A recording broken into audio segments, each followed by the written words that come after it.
చాలా మంది ఎవరంటే పాస్టర్ గారు ఇదిగో నువ్వు తల మీద చేపెట్టి ప్రార్థన చేయకు, వాళ్ళ రోగాలు నీ మీద పడతాయి, వాళ్ళకి క్యాన్సర్ ఉంటుంది, నీకు అటువంటి జబ్బు వస్తుంది, వాళ్ళకి ఎయిడ్స్ ఉంటుంది, వాళ్ళకి టీబీ ఉంటుంది, వాళ్ళకు భయంకర రోగాలతో ఇదిగో నీ దగ్గరకు వచ్చినప్పుడు వాళ్ళ తల మీద చేపెట్టి ప్రార్థన చేయొద్దు పాస్టర్ గారు.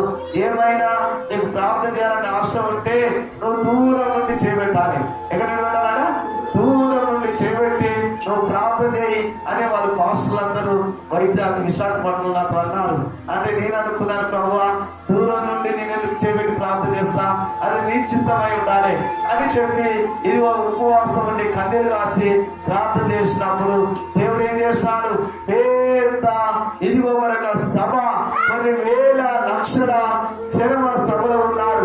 దేవుడు వాక్యం చెప్తున్నాడు, వాక్యం చెప్పినాడు. చెప్పిన తర్వాత ఇదిగో అక్కడ నా ఎరుగమాన దగ్గర దగ్గర దగ్గర దగ్గర పెడుతున్న ఒక ఉద్యమం అనుకున్న ఒక తండ్రి పల్లటి బట్టలేస్తున్నాడు, దుడ్డుగా చేతం అనుకున్నాడు, నా యొక్క నా భుజం మీద చేపెట్టినాడు.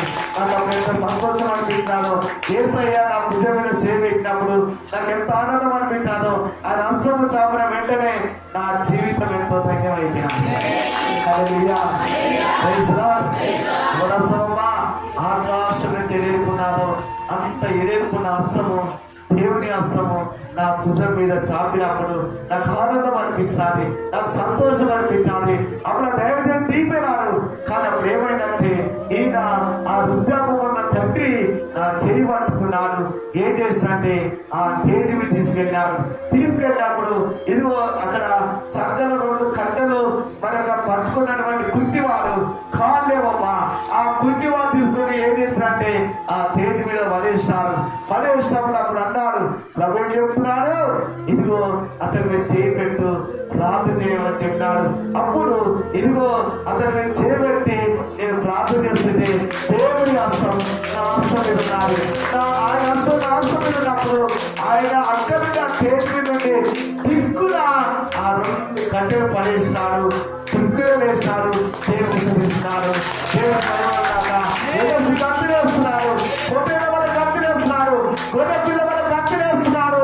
అప్పుడు ఆ దర్శనం వచ్చినప్పుడు ఇక నేను అనుకున్నాను, ఈ పాసుల మాట, లోకం మీద ఉన్న మాట, ఈ పెద్ద మనుషుల మాట ఏంటంట, నేను క్రిస్టియన్, నేను యేసుప్రభు నమ్ముకున్నా అని కొంతమంది చెప్తారు కదా, నాకైనా సీరియల్ చెప్తారు కదా, విశ్రాంతి చెప్తారు కదా, వారి మాట కాదు, దేవుని మాట నా హృదయంలో ఊట, అదే నాకు విలువైనది.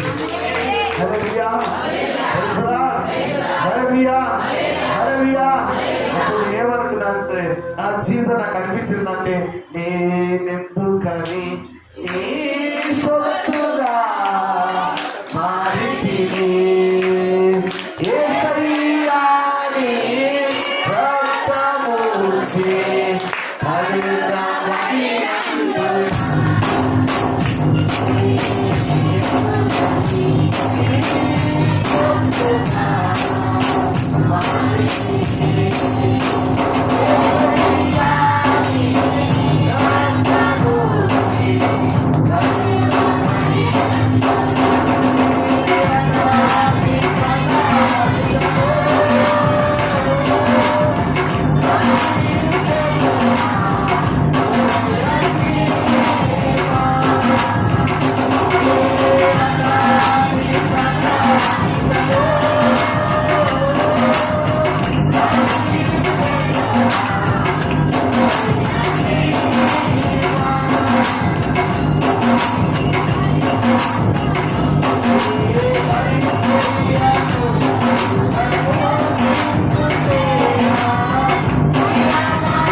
పనికి మన చేతులు ప్రభా.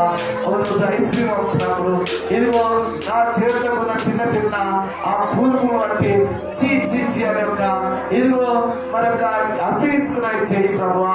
ఇదిగో చెరుకు రసము పిండి ఇదిగో చెరుకు ఇదిగో అమ్ముతున్నప్పుడు ఒక జగ్గులో పట్టి ఇదిగో గ్లాసులో పోస్తుంటే చీ చీ చీ ఆయన వస్తువుని దానమని అన్నప్పుడు ఒక దినం ప్రభా నా జీవితం యేసయ్యా ఇదిగో అటువంటి ఉన్న నా చేతులని ఈ రోజు ప్రభువా నేను అనుకున్న నైటు 12 గంటలకు రాత్రి లేచి బాగా ఏడ్చుకున్న కన్నీరు రాస్తున్నాను, బాగా ఏడుస్తున్నాను ప్రభువా. ఇదిగో ఈ పనికి మన చేతులు అప్పుడు ఇదిగో ఐస్ క్రీము అమ్ముతుంటే చీచి అన్న చేతులు, ఈ చేతులు ప్రభువా ఇదిగో చెరుకు రసము పోసి అమ్ముతుంటే ఇదిగో వచ్చి ఇదిగో ఆ చేటు ఉన్నాడు కదా ఆ సార్ అన్నాడు ఇదిగో నువ్వు ఉంటే గిరాకి దెబ్బతింటది కాకుండా నువ్వు గిలాసులు కాదు ఇదిగో నీళ్ళు తీసుకురా కుండ తీసుకురా చెప్పి బావి కాడిపోయి ఆ పెద్ద తొట్టున్నది ఆ తొట్టులో కుండ నిండా నీళ్ళు తీసుకొచ్చి అక్కడ పెట్టుకొని ఇదిగో గ్లాసులు అడిగే కన్నీ నన్ను వచ్చినారు. ప్రియమైన పిల్లరా రిక్ష దొక్కేది రిక్ష దొక్కు ఈ చెరుకు నరుకు ఈ చెరుకు నరికి చెరుకు మంచిగా ఇదిగో దీని మంచిగా అంటే దీనికి గీకాలని చెప్పి ఒక కత్తి చేతికిచ్చి నన్ను అక్కడే వచ్చానమ్మా. అటువంటి చేతులు నేను అనుకున్నాను ప్రభువా ఇదిగో పనికి వల్ల ఆశ్రయించుకునే చేతులు ఈ చేతుల మీద నీ చేతులు చాపిన వరక ఈ రోజు నాకు అనిపించాలి. నేను ఎందుకు భయపడతా? క్యాన్సర్ ఉందా చేపట్టి ప్రార్థించడానికి దేవుడు అధికారం ఇచ్చినాడు. ఏడుస్తుందా చేపట్టి ప్రార్థించడానికి దేవుడు అధికారం ఇచ్చాడు. తీపు ఉందా ప్రార్థన చేయడానికి దెయ్యం పట్టిందా ప్రార్థన చేయడానికి దేవుడు మాకేమిచ్చాడు? ఆయన అధికారం దేవుడు తన బిడ్డకి ఇచ్చిన కనుక ప్రపంచంలో